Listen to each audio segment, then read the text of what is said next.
नमस्कार, मैं महायोगी नाथ, वैदिक महायोगा सेंटर सोनीपत।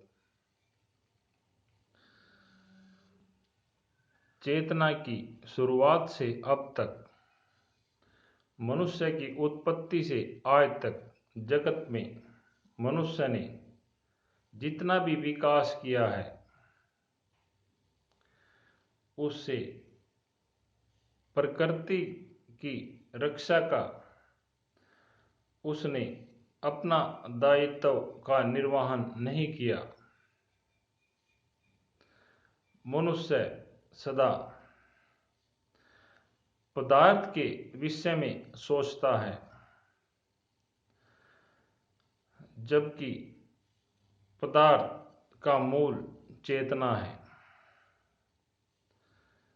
मनुष्य ने सदा ही पदार्थ के विस्तार में अपना सर्वस्व न्यौछावर किया है और प्रकृति की अवहेलना की है। प्रकृति का ही दोहन हुआ है सदा। हम प्रकृति का ही अंश हैं। प्रकृति सुरक्षित है तो हम सुरक्षित हैं। यह शरीर प्रकृति की ही देन है। अभी कुछ समय पहले लगभग 1980 के करीब एक पुस्तक आई थी। उसका नाम था प्रकृति पर विजय। कौन प्रकृति पर विजय पा सकता है? प्रकृति का ही हम हिस्सा हैं और प्रकृति पर विजय कैसे पा सकते हैं? हमारे शरीर का, हमारे सर का कोई बाल अगर कहे हमारे शरीर पर आधिपत्य जमाए तो ये परिहास का ही विषय होगा। हम आज तक प्रकृति और शरीर को ही समझ नहीं पाए हैं। 2500 वर्ष पहले जो भगवान बुद्ध ने जो बातें कही, आज तक उनकी बातों का मूल भी नहीं समझ पाए। भगवान बुद्ध को ज्ञान प्राप्ति के लिए अच्छे गुरु की तलाश थी। वो अनेकों आश्रमों में गए, शिक्षा प्राप्त की। उन्हें समझाया जाता कि कुछ दिन मौन रहो, भिक्षा मांग कर खाओ और शूद्र के घर का भोजन ग्रहण न करो। और समझाया जाता हम एक ही परमात्मा की संतानें हैं। बुद्ध विचार करते कि एक ही परमात्मा की संतानें हैं तो शूद्र का भोजन अपवित्र कैसे, शुद्ध अपवित्र कैसे? लेकिन उन्हें फिर भी समझाया जाता शूद्र से मेल मिलाप न रखें, उनके द्वारा दी हुई वस्तुओं को ग्रहण न करें। लेकिन बुद्ध को अंतिम समय में, अंतिम 5 दिन के बारे में मैं आपको बताने वाला हूँ, जो शायद आपको कहीं नहीं वह जानकारी मिली होगी। जब बुद्ध ज्ञान की प्राप्ति के लिए अनेकों गुरुओं और आश्रमों से भटकते हुए अंतिम समय में जीर्ण शीर्ण शरीर होकर, हताश होकर बैठ जाते हैं गया में एक वट वृक्ष के नीचे। और उनके तब तक 5-7 शिष्य भी बन चुके थे। लेकिन जिसकी उन्हें तलाश थी, जिस परम की उन्हें आशा थी, वह उन्हें मिल नहीं पाया था। फिर उन्होंने अन्न का त्याग कर दिया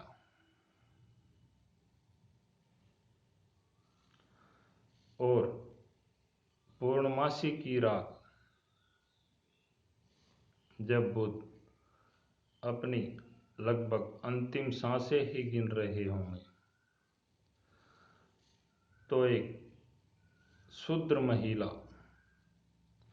खीर का कटोरा लेकर वट वृक्ष के नीचे आई। उसकी कुछ मन्नत रही होगी, कुछ मांगा होगा। उसके बदले में वो प्रसाद खीर का लेकर वट वृक्ष पर चढ़ाने आई।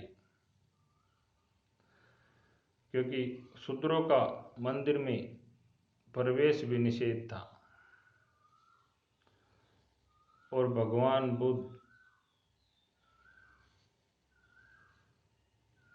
अंतिम क्षण में परेशान।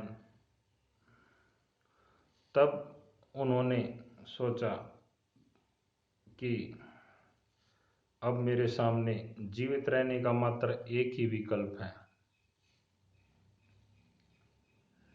या तो मैं ये खीर ग्रहण कर लूं या अपने प्राण त्याग दूं। और उनके शिष्यों ने कहा, ये शूद्र नारी है, इसके द्वारा खीर को आप ग्रहण न करें। उनकी बातों की अवहेलना करते हुए भगवान बुद्ध ने उस खीर को ग्रहण किया और उनको प्राणों को कुछ शक्ति प्राप्त हुई। वो कई दिन से भूखे थे। तब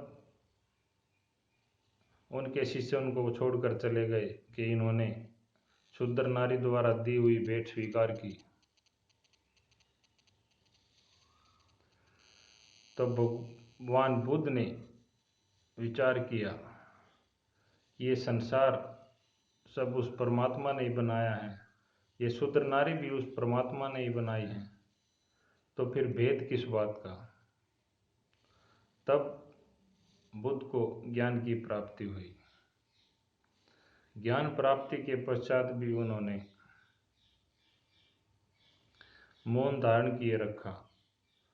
तो देवताओं में हलचल हुई कि पृथ्वी पर एक व्यक्ति बुद्धत्व को प्राप्त हुआ है और वो भी मौन में चला गया।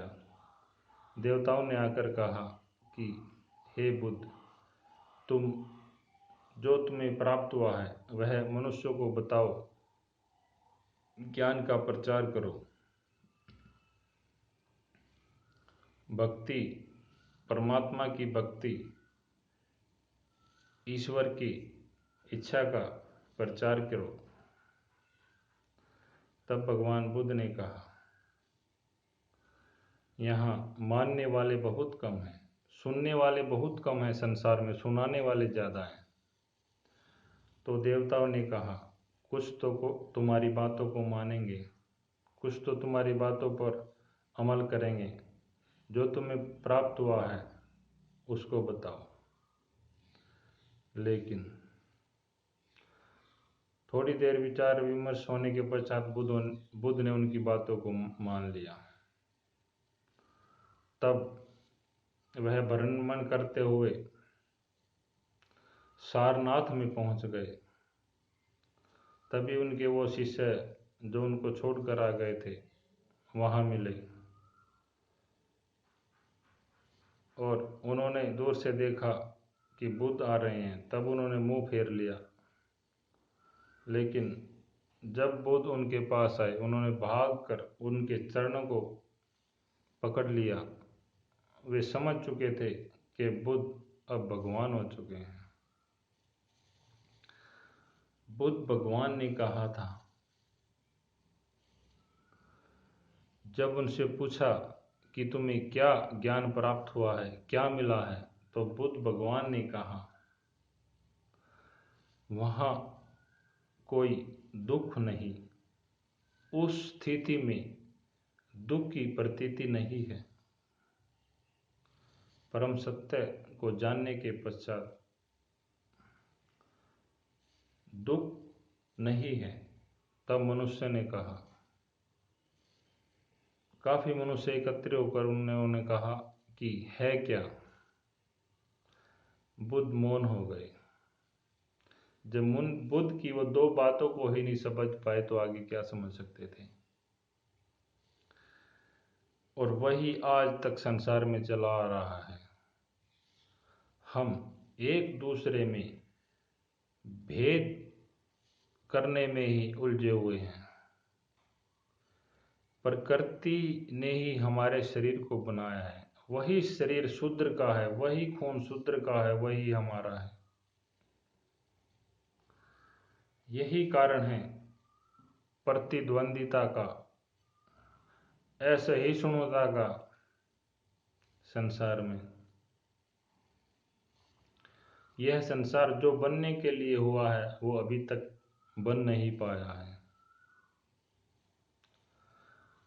तो जब तक हम भेद करेंगे एक दूसरे के विषय में, तब तक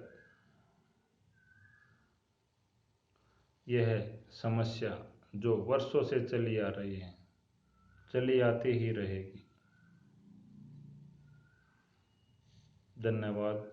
हमारे ज्ञान से परिपूर्ण वीडियो आपको ऐसे ही प्राप्त होते रहें। हमारे चैनल को सब्सक्राइब करें और वीडियो को लाइक करें। जय महायोगी गोरक्षनाथ।